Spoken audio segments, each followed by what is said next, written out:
Q106.7 weather. Here's your KQNK forecast. Daytime highs approaching 96 today under clear skies. Southeast winds 8 to 15 miles per hour. Lows level off around 67 tonight. Partly cloudy skies. Mainly clear tomorrow. Daytime highs approaching 98. High temperatures reaching up to 94 Sunday with a chance for storms. Slight chance for showers 87 on Monday. From the Weatherology Weather Center, I'm staff meteorologist Laura Lockwood. Right now, it's 68 degrees. This Kansas Information Network update, sponsored by Gray Local Media. I'm Britton Rucker, and here are today's top headlines from 12 News. Leaders in Kansas will meet next month to consider extending the deadline for incentives to lure the Chiefs or Royals to Kansas. It comes after the Chiefs asked Kansas lawmakers to extend to June 30th the deadline, saying they need more time to decide if they will relocate. With farmers out harvesting this year's wheat crop, the Kansas Forest Service reminding everyone about fire danger. The agency says despite recent rains, the heat and dry state of the wheat can create a serious concern for fires. And tomorrow morning, KDOT will close I-70 in both directions at exit 157 near Hayes. You'll exit using the off-ramp, then immediately get back on I-70 using the on-ramp. The interstate should reopen Sunday evening. In Wichita, Britton Rucker, 12 News. You're listening to the Kansas Information Network. With today's inflation straining your budget, your Kansas Farm Bureau membership can help keep more money in your pocket. Save up to 75% off preferred home and office products with Office Depot. Special package pricing with Lifeline screenings. Exclusive savings on post-frame buildings with QSI. And join the Kansans who've switched to Kansas Farm Bureau health plans. And enjoy significant savings on nationwide medical health care coverage. Join today. For a full list of benefits, visit kfb.org/benefits. What I know about courage, I learned from my adoptive mom. She said sometimes you just gotta hold on and know we'll get through this. Mom, we are so high up. Hold my hand. No, you hold my hand. Here we go. Learn about adopting a teen from foster care. You can't imagine the reward. Visit adoptuskids.org to find out more. This message is brought to you by Adopt U.S. Kids, the U.S. Department of Health and Human Services, and the Ad Council. Good morning. I'm Natalie Hadley with your KQNK News. Brought to you by Firebolt Ag, LLC, serving all of your chemical and fertilizer needs. Day 5 of the Kansas Wheat Harvest Report has been provided by the Kansas Wheat Commission, the Kansas Association of Wheat Growers, the Kansas Grain and Feed Association, and the Kansas Cooperative Council. Harvest is progressing steadily across parts of Kansas, with yields generally around average, despite challenges like strong winds, scattered rain, and wheat streak mosaic virus. Weather and market conditions also remain obstacles, though growers are staying optimistic and focused on finishing the season successfully. Chris Allen, the general manager of Randall Farms Co-op in Jewell County, reports that harvest has been moving steadily across their 2 locations. And since taking in their first load on June 16th, they've brought in around 700,000 bushels. Yields are ranging from 45 to 60 bushels per acre, and protein levels are holding solid at 12.6. Depending on the area, fields are about halfway to 2/3 cut, with combines rolling steadily. And while this year isn't quite as massive as last year's crop, fueled by failed acres the season before, it's still shaping up to be a strong and successful year. Over halfway done with harvest, Brian Seeker, a farmer in Rice County, said mud is a challenge, but they're grateful for it because moisture is a welcome sight for their crop. So they're facing the challenge of a wet season head-on and staying optimistic. And on average, fields have produced 40 to 70 bushels per acre. Wheat streak mosaic virus has taken a toll on both yield and test weights this year, prompting a change in how he'll select varieties going forward. With Seeker saying that in the future, he'll be taking varieties for wheat streak mosaic virus, though he hasn't in the past. He said they have to protect their neighbors because the investment is huge and margins are thin. With winter in mind, Seeker said he's glad to have residue left in the fields because the stubble will hold them through the winter. To follow along with harvest updates on social media, you can use hashtag WheatHarvest25 and tag @KansasWheat to share your harvest stories and photos. In May, the unemployment rate for local counties includes Norton County at 3.1%, Decatur County 3%, Phillips County 3.1%, Sheridan County 2.2%, and Graham County 4%, with most of the rest of northwest Kansas remaining in the 3% or lower unemployment range. Statewide preliminary estimates reported by the Labor Market Information Division of the Kansas Department of Labor and the Bureau of Labor Statistics shows a seasonally adjusted unemployment rate of 3.8% in May, and this is unchanged from 3.8% in April, however an increase from 3.5% in May of 2024. The labor force participation rate for Kansas decreased to 67% in May. Seasonally adjusted job estimates for Kansas indicate total non-farm payroll employment increased by 1,800 from April, and total non-farm includes private sector and government employers. Private sector jobs increased by 1,900 over the month, while government decreased by 100.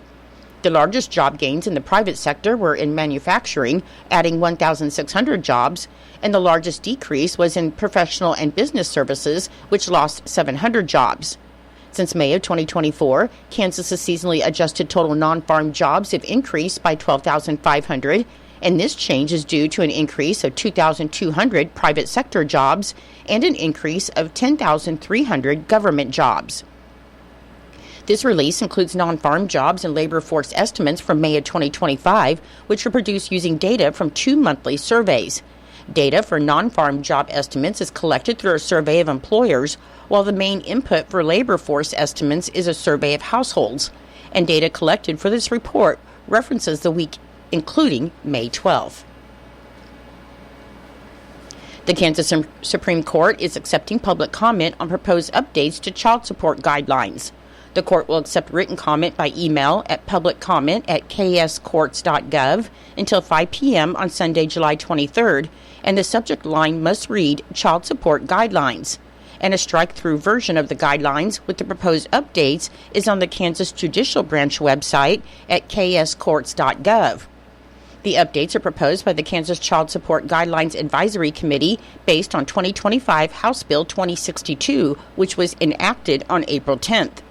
The bill, which takes effect July 1st, amends KSA 23-3002 to modify how individual retirement accounts are treated in statutes that govern child support.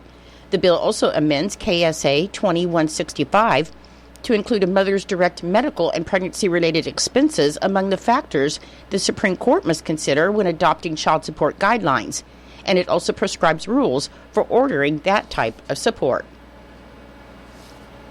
In Nebraska news, a Nebraska gas station manager accused of fraudulently claiming a winning ticket is trying to get his case dismissed. And on Wednesday, Jeremiah Eller's attorney filed a motion alleging that there was not enough evidence presented at his preliminary hearing. Ellers, who is charged with felony theft by deception, worked at a gas station in Greeley, where court documents show he was caught on camera stealing scratch-off tickets at the store. Video showed Ellers scratching and validating a winning $300,000 ticket before paying for it. However, state law requires that lottery tickets be paid for up front. And authorities said on April 12, 2024, he took that ticket to the Nebraska Lottery office in Lincoln and received $213,000 after taxes. In a new filing in Lancaster County District Court, Eller's attorney asked the judge to quash the case, with the motion saying the evidence cited in the preliminary hearing in county court was insufficient as a matter of law to show that a crime was committed or that there was probable cause to believe that the defendant had committed the said crime. Judge Kevin McManaman will consider the request at a July 29th hearing. According to the Lexington Police Department, on Wednesday afternoon, a man sustained severe injuries after being caught between a stationary rail car and a moving rail car on Industrial Road. The incident occurred at around 12:35 p.m., prompting a swift response from Lexington Police, Lexington Rescue, and Priority Medical. And upon arrival, officers found the man pinned between the rail cars with significant injuries to one of his arms. The Lexington Police Department said officers immediately applied their tourniquet and began emergency medical life-saving measures. Once emergency medical personnel arrived, they took over the life-saving efforts and transported the victim to Lexington Regional Hospital, and he was later airlifted to CSI Good Samaritan Hospital for further treatment. Investigators from the Lexington Police Department processed the scene, confirming that there was no train derailment, and the Union Pacific Railroad and the Lexington Police Department will conduct all follow-up investigations. I'll be back with more in just a moment. Firebolt Ag is a full-service fertilizer and chemical retailer. They customize products for individual farmers' needs, with the primary focus being customer profitability. Let Josh and Jack help you get the most out of your farm ground. They also provide in-house marketing with Ron Wall of Flatwater Solutions. Visit Ron in Phillipsburg or call Josh at 785-854-8484 or Jack at 308-840-2819. Firebolt Ag, your leader in agriculture.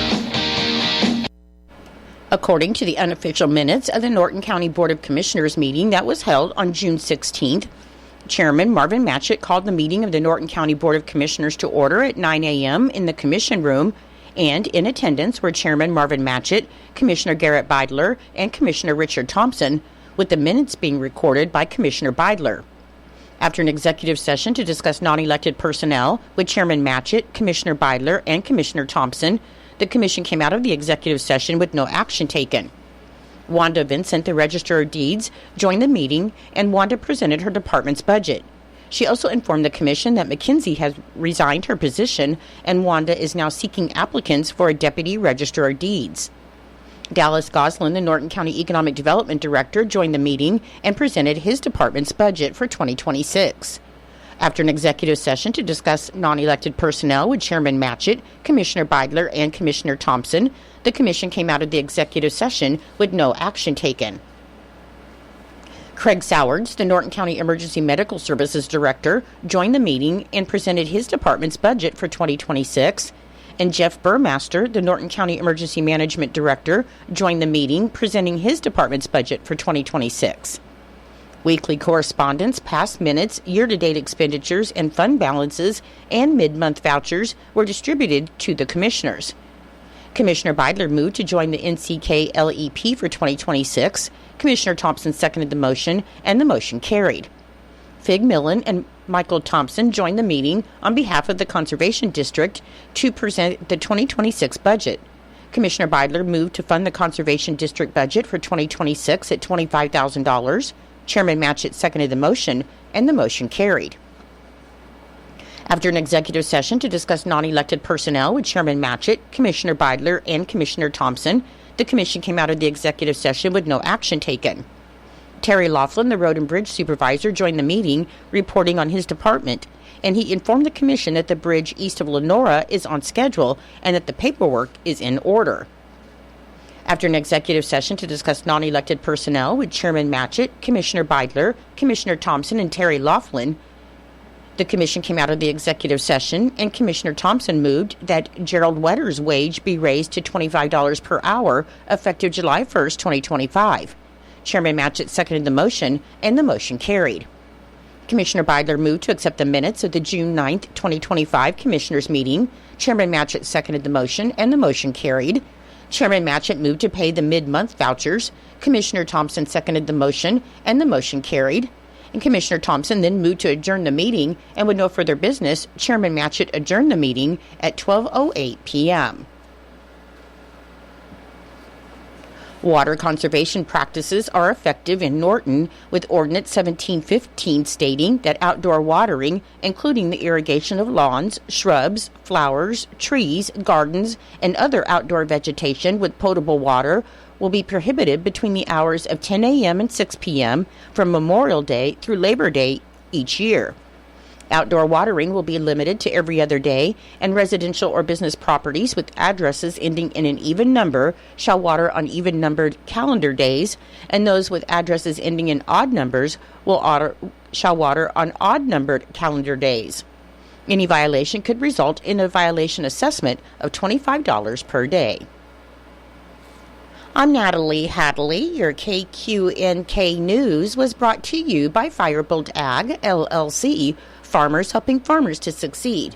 You can contact Firebolt Ag today to get the most out of your farmland.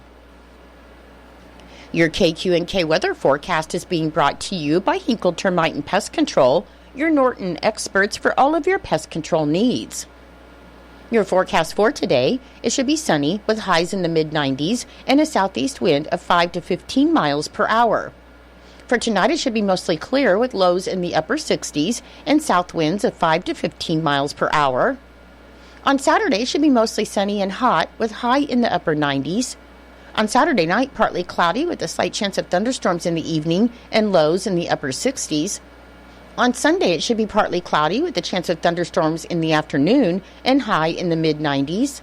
And on Sunday night, it should be partly cloudy with a chance of thunderstorms in the evening and then a slight chance of thunderstorms after midnight, with lows in the mid-60s.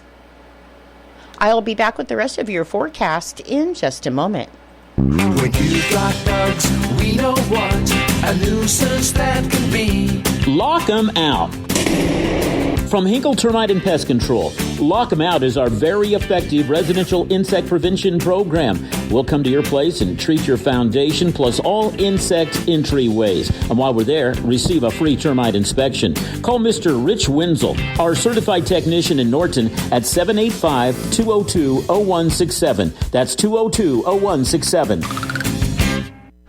Continue with your weather forecast. On Monday, it should be partly cloudy with highs in the upper 80s. On Tuesday, partly cloudy with highs in the upper 80s. On Wednesday, it should be mostly sunny with highs around 90. And on Thursday, there'll be decreasing clouds with highs in the mid-90s. Currently, with fair skies, it is 72 degrees. The humidity is 83%. The wind speed is south at 3 miles per hour. The barometric pressure is 29.98, and the dew point is 66 degrees. Your weather was brought to you by Hinkle Termite and Pest Control right here in Norton. You can call Hinkle Termite and Pest Control at 785-202-0167 for all of your pest control needs. It is 8:21 and it's time for Kansas Sports. That's being brought to you by United Northwest Federal Credit Union, where everything they do for you. Save more, earn more with the Easy Saver account at the United Northwest Federal Credit Union. Enrollment in this program automatically rounds up the amount of all debit card and share draft purchases made from your checking account to the next whole dollar and deposits into the Easy Saver savings account. Not only will this account help you save, but it also earns 2.01% APY monthly. Special terms and conditions apply. Come in today and open your Easy Saver account at the United Northwest Federal Credit Union, where everything we do for you. NCUA insured. KIN Sports, I'm Spencer Dupuis. National College football writer Shahan J. Arajo of CBS Sports joined 580 WIBW in Topeka on Thursday and discussed how he sees Avery Johnson could continue to improve into year 3 into the program. He was so productive last year, and really, I mean, it's 2 or 3 bad games that really, I think, tanked his season in a lot of ways. But the other thing that I wanted to see from Kansas State, and did a little bit, was I wanted to see them get some more reliable weapons around him. Jace Brown was asked to do so much last year, and I think that they really did a good job of prioritizing big bodies in the transfer portal, and that's something that I hope will really make his job just a little bit easier. Kansas State is definitely in my top group. I think it's also going to be interesting to me to kind of see, like, after losing over these past 2 years so many key offensive line bodies, will they be able to kind of keep that going? They've done it so far. They've done it at a really high level, but if they're able to really develop, I mean, I think that Avery Johnson has all the talent in the world. I love Dylan Edwards at running back. Obviously on defense, we know what this program is. They're going to be there heading into the month of November. Kansas Information Network Sports, I'm Spencer Dupuis. Paint, rubber, crayons. Soybeans can make those. Feed for animals, food for us, fuel for our trucks. Yep, those too. Soybeans are a humble little crop that do so much. In fact, they're the most important bean in the world's economy, and many get their start right here in Kansas. The Soybean Checkoff ensures that there is always an innovative way to use soy. A message from the Kansas Soybean Commission. The Soybean Checkoff, progress powered by Kansas farmers. When it comes to a gun suicide attempt, all it takes is a moment. My son, Ricky, took his life by the use of a firearm. It broke me, and I contemplated suicide. My grandson, I was going to have to be here for him. I still own my firearm. I keep it in a safe because I want to keep my grandson and myself safe. Store your guns, locked, unloaded, and away from ammo. Hear more safe stories at endfamilyfire.org. Brought to you by Brady and the Ad Council. It's true, many of us spend more time thinking about what's for dinner than preparing for retirement. But if you think your retirement needs deserve more attention, I agree, and I'd like to help. I'm Edward Jones Financial Advisor Philip Eisenhagen. Together we can give your long-term retirement strategy the attention it deserves. Stop by our office at 418 East Holm here in Norton or call 877-3373. Edward Jones, Making Sense of Investing, member SIPC.